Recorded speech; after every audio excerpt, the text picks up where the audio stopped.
Today I'm going to show you guys how to make the best Longbow Dagger assassin build for PvP. This build was crafted after about 200 hours of in-game time as a free-to-play player, and I'm very satisfied with the final version. Each weapon and piece of gear on this build can be easily obtained as a solo player just by playing the game, which includes completing weekly missions, resistance contracts, co-op dungeons, and selling extracts or items in the auction house for lucent. The assassin build is primarily designed for solo PvP, since its core focus relies on sneaking up on enemy players and vanishing in thin air whenever you need to reposition, heal up, or set up another attack. I will say though, it also performs really well in small scale PvP where you have teammates to pull aggro and distract enemy players, giving you more opportunities for sneak attacks. This build deals very high damage and is extremely lethal, especially against players with lower HP, thanks to the high burst damage and ability to CC players by binding them to the ground, giving you small windows of time to deal massive amounts of damage. If you play this build correctly, you'll be able to control any fight and expose enemy weaknesses easily. Thanks to the Blitz skill, you'll be able to reset the cooldown of Camouflage Cloak, which is your most important skill on this build. Not only does it eliminate the ability for players to target you while cloaked, it also boosts immunity to enemy CCs and guarantees a critical strike with any attack once you break stealth. Camouflage Cloak will be used to set up combos, sneak up on players, and counter enemy attacks whenever you feel overwhelmed. Personally, I like to break stealth with the ensnaring arrow skill, which binds enemy players for 6 seconds, eliminating their ability to move. This CC gives you a small window of time to unleash decisive bombardment, which is a skill that needs to be charged, but has the ability to one-shot most players, or you can stack damage with strafing, hit players with Zephyr's Knock, and then unleash your dagger finisher to wipe them completely. What's nice is this PvP build has a very straightforward playstyle that's perfect for newer players and easy to use once you master the rotations. In this video, we'll take a deep dive into each skill, specializations, best skill rotations, stats, and the best gear to use. Let's get started. The active skills you'll be using for this loadout will be strafing, decisive bombardment, ensnaring arrow, healing touch, nature's blessing, blitz, flash wave, camouflage cloak, shadow strike, brutal incision, and ankle strike. For passive skills, shadow walker, assassin's instincts, wrathful edge, steady aim, sniper sense, rapid fire stance, earth's blessing, and devoted shield.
Strafing fires 4 arrows in a row, with each attack dealing 130% of base damage plus 43. Successful target hits will also increase the damage of your other longbow skills. Now, you'll want to unlock 3 specializations for this skill. Gale applies stacks to enemy players which explode on the 10th stack, dealing 150% plus 45 damage to enemies within a 3-meter radius. Mobility is great because it lets you move 4 meters in any direction quickly upon casting the skill, which can be incredibly useful for closing gaps and even catching up to players who are trying to run away.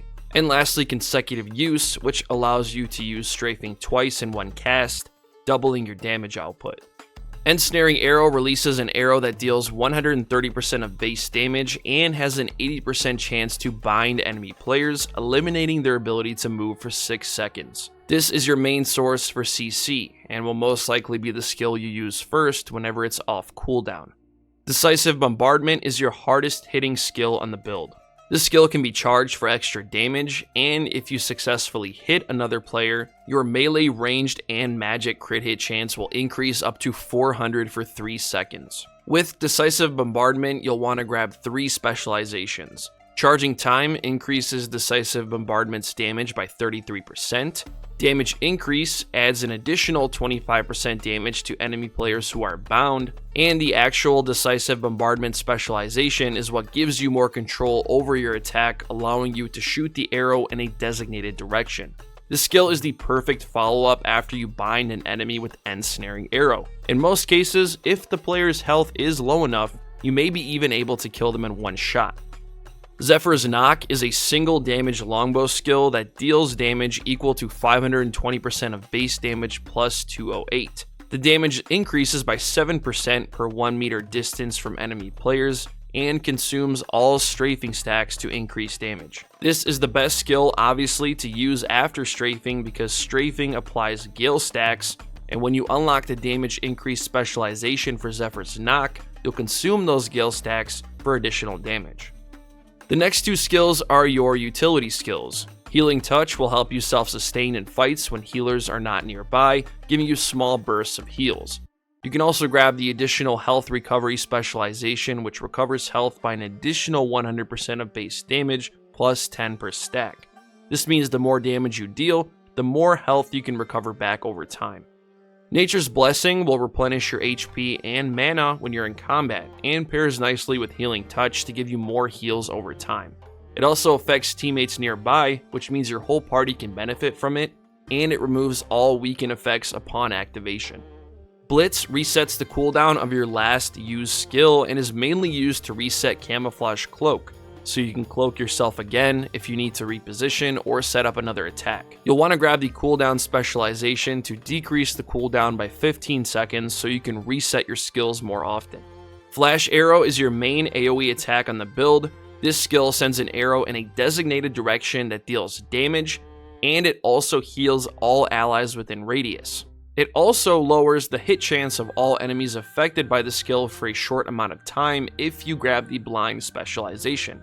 This is one of the best skills on the build because it attacks multiple players at once, heals teammates, and debuffs the hit chance of enemy players all at the same time. Camouflage Cloak is one of the most powerful assassin skills. In addition to cloaking yourself and eliminating the ability for enemy players to target you, the CC Immunity specialization grants immunity to all enemy CC effects for 3 seconds. This skill is crucial for survivability in PvP and builds the foundation of this entire build, allowing you to escape when needed and sneak attack players when your highest damage skills are off cooldown. Resetting this skill with Blitz will make you very deadly during combat and will confuse players in the process. Shadow Strike will be used to bind players and close gaps for your melee attacks, which are Brutal Incision and Ankle Strike.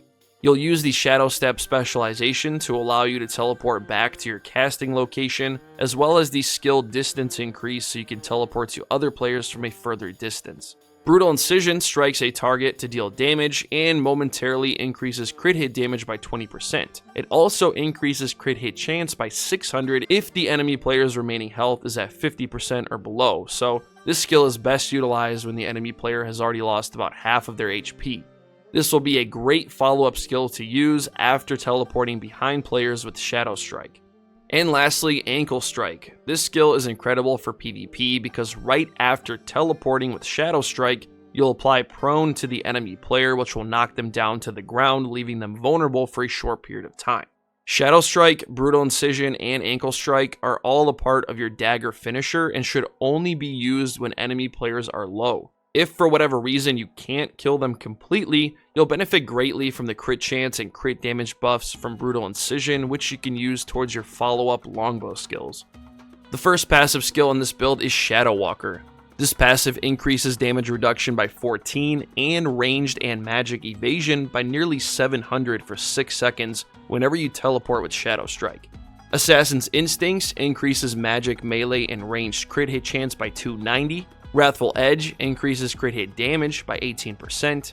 Steady Aim increases magic melee and ranged crit hit chance by 435 when attacking players who are bound after using Ensnaring Arrow.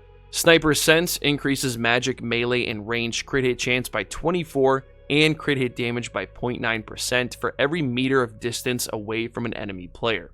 Rapid Fire Stance increases attack speed by 20% and magic melee and ranged hit chance by 100 as long as you remain stationary for 2 seconds. Some people may argue that it's not worth using in PvP since you have to be still, but it actually works great after binding players or attacking players who are distracted. Earth's Blessing increases the healing effects of Healing Touch and Nature's Blessing by 36%. And lastly, Devoted Shield, which applies a small chance for you to conjure a shield around your assassin that absorbs 3000 damage whenever you are struck by a weaken effect. This passive was nerfed in the most recent update, but I still believe it's worth using. For Longbow weapon mastery, it's best to prioritize the bottom skill tree just because it increases your overall damage, giving you boosts to your crit chance, crit damage, and even your max damage overall. For the daggers though, it's best to prioritize the top tree because it adds extra defense to the build and actually increases your evasion, which will allow you to reach higher numbers of magic and ranged evasion, for example. PvP skill rotations are quite simple to memorize and don't require too many steps during engagements. First things first, Camouflage Cloak can be used offensively or defensively. After cloaking yourself, you can confuse enemy players by pushing into their territory, forcing them to anticipate your next move, which leaves them vulnerable for your teammates. Or you can hold off on Camouflage Cloak and only use it for defensive purposes to get out of engagements, heal up, reposition, or even prepare your next attack. Whatever approach you take, just know it's best to use Camouflage Cloak when Blitz is off cooldown so you can immediately cloak yourself again if need be. When you break stealth, you have 2 combos you can execute. The first skill you'll use in most situations is Ensnaring Arrow, which will bind enemy players in place for 6 seconds. From here, you can cast Strafing to build Gale stacks, cast Zephyr's Knock to consume those stacks, and then if you manage to get your opponent below 40% health, you can teleport to them with Shadow Strike, knock them down to the ground with Ankle Strike as long as they are bound, and then hit them with Brutal Incision to buff your crits. Another easy combo you can do after breaking stealth is to bind players with Ensnaring Arrow and then fully charge Decisive Bombardment to deal massive single target damage. This combo is risky because it puts you in a stationary position and leaves you vulnerable for damage, but it's high risk, high reward. If you pull it off, you can one-shot players in most cases. Healing Touch and Nature's Blessing are to be used whenever your HP gets low. What's nice is these healing skills don't break stealth, so you can use Camouflage Cloak, heal up, and then get back into the fight if you need to. And lastly, Flash Wave should be used whenever enemy players are close to each other so you can make the most out of the AoE damage and attack multiple targets at once. In most cases, it will finish off any players who are low, and if you can get your teammates within radius, you'll heal them up as well. It's a must-have skill for this build since it's your only way to hit multiple targets at once while debuffing their hit chance at the same time. Next, let's talk about gear. And before we look at each piece, I want to highlight some important stats on this build. Currently, with this exact setup, you'll be able to achieve 1086 ranged hit chance, 892 ranged evasion, and 1400 magic evasion.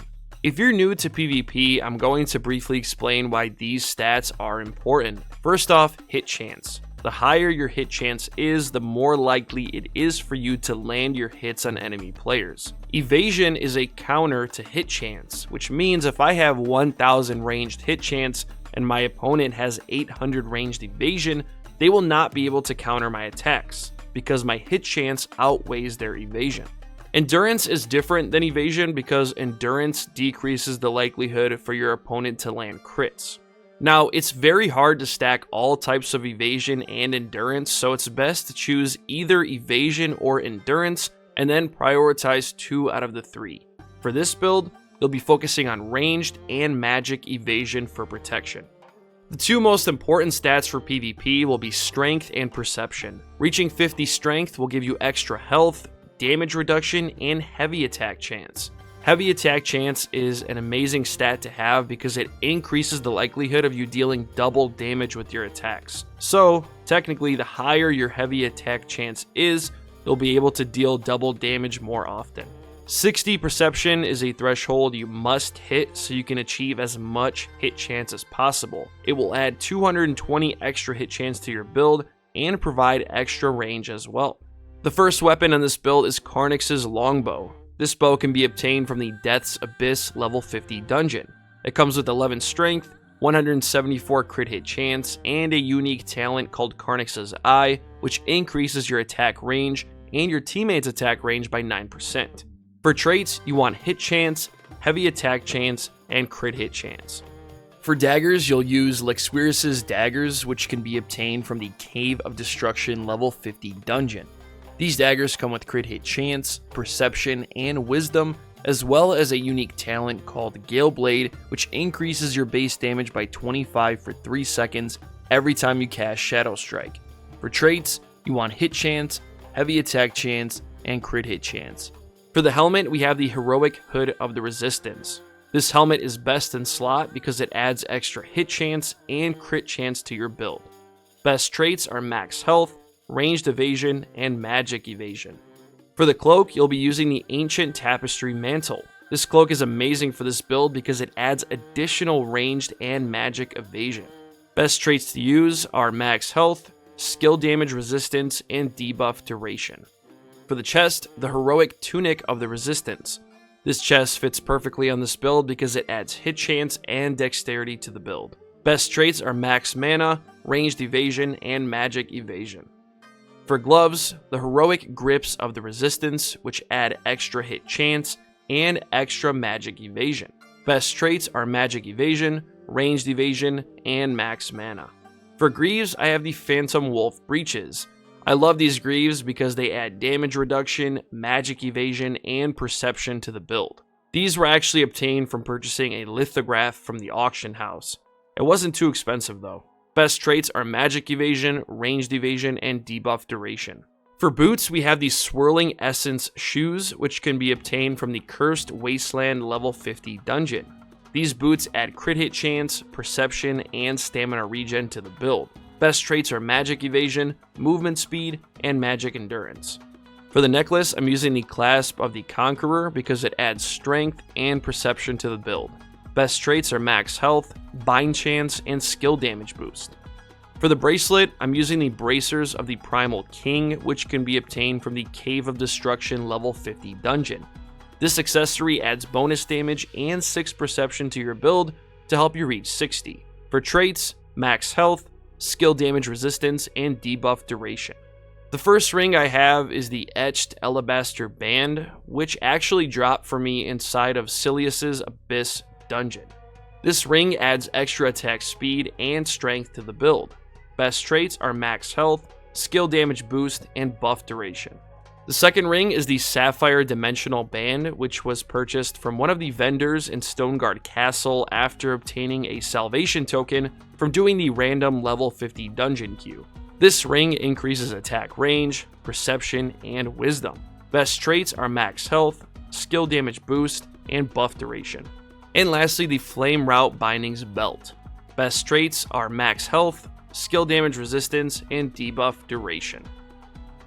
If you guys have any questions, please let me know in the comments below, and thank you so much for clicking on today's video. If it's your first time watching my channel, I highly recommend watching some of my other Throne and Liberty guides, which includes a weapon tier list and an endgame guide for obtaining the best gear in the game. I'm also looking for an active guild to join that's willing to grind some of the PvE content and also play PvP as well. Sometimes it's difficult to go inside of dungeons and even play arena as a solo player because you can't always rely on random teammates. If you enjoyed this video, please leave a thumbs up, it will help the channel grow. And if you want to see more Throne and Liberty content coming soon, make sure you subscribe and turn on those bell notifications.